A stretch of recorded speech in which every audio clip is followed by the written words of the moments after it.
សួស្តីអ្នកទាំងអស់គ្នាថ្ងៃនេះគឺខ្ញុំលើកយកលំហាត់នៅក្នុងជំពូកទី2មេរៀនទី1 Derivative នៃអានុគមសម្រាប់លំហាត់ដែលខ្ញុំលើកយកមកថ្ងៃនេះគឺលំហាត់ប្រតិបត្តិនៅក្នុងទំព័រទី45ដែលមានចំនួន2លំហាត់គឺកនិងខដើម្បីដោះស្រាយជាជំនួយដល់អ្នកទាំងអស់គ្នាដោយសារតែលំហាត់ទាំងពីរ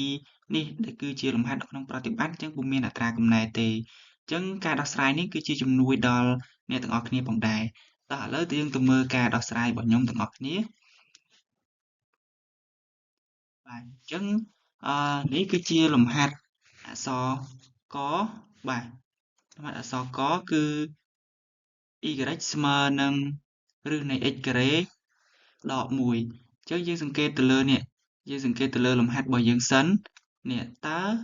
វាចូលរូបមន្តអីគេណាព្រោះ derivative គឺវាមានរូបមន្តអញ្ចឹងយើងឃើញថាលំហាត់របស់យើងគឺចូលទៅកាន់រូបមន្តគឺនេះបាទរូបមន្ត y ស្មើនឹងរឹសអុយរឹសអុយនឹងណាគេរឹសអុយនេះរឹសអុយនេះបាទរឹសអុយនឹងគឺជា x ការ៉េដក1នេះអុយនឹងគឺស្មើនឹងអីគេអុយនឹងគឺស្មើនឹង x ការ៉េដក1អញ្ចឹងយើងត្រូវចំណាំថាអុយនឹងគឺស្មើនឹង x ការ៉េដក1បន្ទាប់មកនាំឲ្យ y' ស្មើនឹងអុយព្រីមលើ2ឬអុយបាទអុយយើងគឺស្មើនេះអុយយើងគឺស្មើនឹង x ការ៉េដក1តោះឥឡូវយើងចាប់ផ្ដើមធ្វើការ derivative វាទៅអញ្ចឹងយើងចាំមើលទាំងអស់គ្នាអញ្ចឹងនៅពេលដែលយើង derivative ទៅបាទយើងដាក់ថានាំឲ្យ y' នេះនាំឲ្យ y' ស្មើនឹងអញ្ចឹងនេះយើងចាប់ផ្ដើមជំនួសឲ្យដូចរូបមន្តរបស់យើងគឺអុយព្រីមមានន័យថាយក x ការ៉េដក1នេះយកទៅព្រីមបន្ទាប់មកយើងបានស្មើទៀតស្មើនឹង2ឬអុយអញ្ចឹងយើងបាន2រឹសនៃ x ការ៉េដក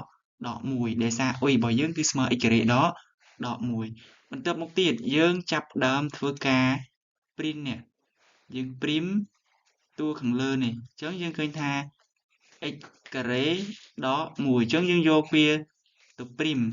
នៅពេលដែលយើងយកវាទៅព្រីមគឺវាស្មើនឹងយ៉ាងម៉េចអញ្ចឹងយើងព្រីមវាមួយតួទៅយើងដឹងហើយថា x ការ៉េយើងព្រីម x ការ៉េមកវាមិនបាន2x ហើយនៅពេលដែលយើងព្រីមដក1គឺវាស្មើ0ព្រោះយើងព្រីមចំនួនថេតោះឥឡូវយើងទៅមើលតយើងឃើញថាយើងព្រីមខាងលើយើងបាន 2x អញ្ចឹងខាងក្រោមយើងរក្សាទុកនៅដដែលអញ្ចឹងយើងទៅមើលតអញ្ចឹងនេះយើងព្រីមមកយើងស្មើមកយើងបាន 2x នេះដូចអត់ 2x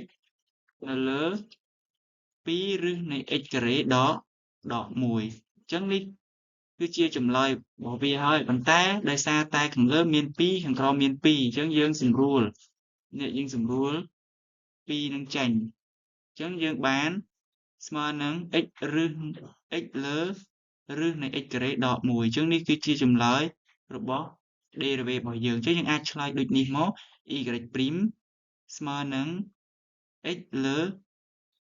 រឹសនៃ x ការ៉េដក1អញ្ចឹងនេះគឺជាចម្លើយលំហាត់អក្សរកឥឡូវយើងទៅមើលចម្លើយលំហាត់អក្សរខអញ្ចឹងយើងមើលចម្លើយលំហាត់អក្សរខយើងឃើញថា y ស្មើនឹង1លើ x ការ៉េបូក 3x បូក1លើកជាការ៉េអញ្ចឹងយើងមើលថាតើ derivative នឹងចូលរូបមន្តអីគេតោះយើងមើល derivative នឹងគឺវាចូលរូបមន្តនេះ derivative របស់យើងគឺចូលរូបមន្ត1នៅលើ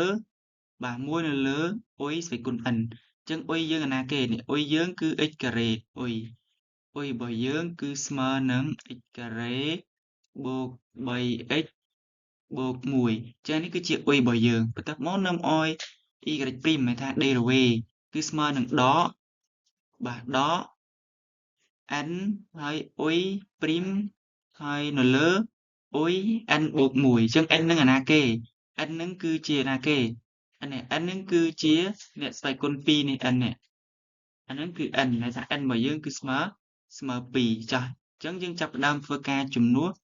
ឬក៏ derivative វាទៅតាមរូបមន្តអញ្ចឹងយើងដាក់មកនាំឲ្យ y' ព្រីមអញ្ចឹងវាស្មើជាមួយនឹងដកនេះយើងដាក់ដកហើយ2នេះគឺជា n នេះ2នេះគឺជា n ហើយបន្ទាប់មកទៀតនេះអុយព្រីមអញ្ចឹងយើងអុយរបស់យើងគឺ x ការ៉េបូក 3x បូក1គឺយកវាទៅព្រីមបន្ទាប់មកខាងក្រោមហ្នឹងគឺ អ៊ុយស្វ័យគុណ n បូក1 អញ្ចឹងយើងបាន y ការ៉េបូក 3x បូក1ស្វ័យគុណ2បូក1បាទតោះឥឡូវយើងតទៀតអញ្ចឹងយើងធ្វើការ derivative ឬក៏ prime នេះទៅបាទយើងធ្វើការ derivative ឬ prime ហ្នឹងទៅបាទអានេះគឺ x ការ៉េបូក 3x បូក1អញ្ចឹងយើងធ្វើការ prime វាអញ្ចឹងយើង prime វាមួយតួទៅអញ្ចឹង x ការ៉េយើង prime ទៅវាមិនស្មើនឹង 2x ហើយបូក 3x អញ្ចឹងយើង prime 3x ទៅបាទអញ្ចឹងយើងមិនបាន3ព្រោះវាថយស្វ័យគុណអញ្ចឹងហើយបូក1អញ្ចឹងយើងយក1នឹង prime អញ្ចឹងកាលណាចំនួនថេរ derivative ស្មើ0អញ្ចឹងចម្លើយរបស់វានេះខាងលើហ្នឹងគឺ 2x បូក3អញ្ចឹងយើងបាន2យើងទុកដដែលនេះ2នេះយើងទុកដដែលបន្ទាប់មកកតាឲ្យ 2x បូក3នេះដែលយើង prime បានទៅខាងក្រោមគឺយើងបូកតែស្វ័យគុណមកបាន3ហើយកុំភ្លេចដាក់សញ្ញាដកវាផងហើយបន្ទាប់មកទៀតយើងចាប់ផ្ដើមគុណនេះគុណ2នេះបញ្ចូលមកយើងចាប់ផ្ដើមគុណ2នេះបញ្ចូលបាទអញ្ចឹងយើងបាន 4x ហើយគុណ2ទៅ3នេះទៀតយើងបានបូក6អញ្ចឹងចម្លើយរបស់ derivative លំហាត់អក្សរខរបស់យើងគឺមានតែប៉ុណ្្នឹងឯងបាទអញ្ចឹងយើងអាចឆ្លើយដូចនេះ y' នេះ y' នេះស្មើនឹងនេះស្មើនឹងដក 4x បូក6នៅលើ x ការ៉េបូក 3x បូក1ស្វ័យគុណ3អញ្ចឹងនេះគឺជាចម្លើយលំហាត់អក្សរខរបស់យើងអញ្ចឹងសម្រាប់វីដេអូហ្នឹងក៏មានតែប៉ុណ្្នឹង